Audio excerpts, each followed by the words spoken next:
24-এ আমরা কি না করছি। আমার পেটে ভাত নাই, ওদের জমার কমতি নাই। বারবার ভোটের অধিকার প্রতিষ্ঠিত না হয়ে তাদের অর্থের প্রতিষ্ঠিত হলো, তারা বিদেশে টাকা লোপাট করলো, তাদেরকে মানুষ আবার ক্ষমতায় বসালো। এখন আরেক পদ্ধতি পিআর।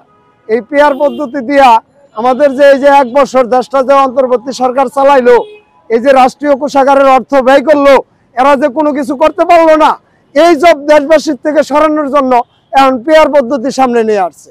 এই পিআর পদ্ধতির মাধ্যমে 55টি নিবন্ধিত দল, 18টা একমত, 28টা দ্বিমত, বাকিটির কোনো মতামত নাই।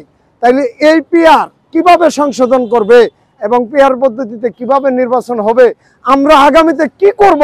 আমাদের যে যান অবস্থা শেষ হয়ে যাচ্ছে, এই যে রিক্সা চালকেরা, তারা যাত্রীর অভাবে তৃষ্ণার্ত কাকের মতো ঘুরতেছে, কেউ তো এই কথা বলে না যে এই যে গাড়ি বাড়তেছে, এখন আবার এই রিক্সা আনা হবে। যদি এটা এই রিক্সা চালকদের সাথে আলোচনা না করে, তাদেরকে সঠিক রিক্সা চালকদেরকে লাইসেন্স না দিয়ে আবারও পুঁজিবাদের দালালদের হাতে দিয়ে দেওয়া হয়, তাহলে এই শহরে শুধু গাড়িই বাড়বে। আমরা যাত্রী কই পাবো? আমরা যাত্রী কোথায় পাবো? মালিকের খাতায় নাম লেখলেই জমা। আমি রাস্তায় নষ্ট হইলে আমার জমা দিতে হইবে। আমার পেটে ভাত নাই, ওদের জমার কমতি নাই। এই শিকল আমরা কিভাবে ছিড়ব? প্রিয় দেশবাসী, আপনাদের মাধ্যমে, এই মিডিয়া ভাইদের মাধ্যমে আমি এই রিক্সা চালকদের পক্ষ নিয়ে একটি কথা বলবো। এবার মৌলিক অধিকারের একটা হিসাব না করে আপনার নির্বাচনের দিকে অগ্রসর হবেন, কেননা নির্বাচন নিয়ে বিভিন্ন রাজনৈতিক দলেরাও কিন্তু উদ্বেগ প্রকাশ করতেছে। আজকে বিএনপি বলছে যে সামনে নির্বাচন নিয়ে ওদের উদ্বেগ মানে হতাশা। যদি সামনে ওদের এত বড় একটি রাজনৈতিক দল যারা দেশের মানুষকে ভালোবাসে, রাজনীতি করে, তারা যদি উদ্বেগ প্রকাশ করে, তাহলে এদেশে কিরকম নির্বাচন হতে পারে?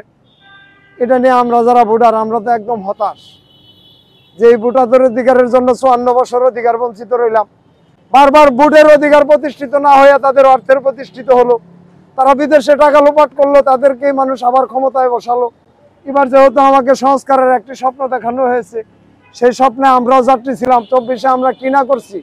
আজকের দিনে, আজকে তো 3 জন সমন্বয়ক গ্রেপ্তার ছিল, তারা তো ডিবি হারুনের হেফাজতে হোটেল ওয়েস্টিন ইন্টারকন্টিনেন্টাল আর রেডিসনের খাবার খাইছিল।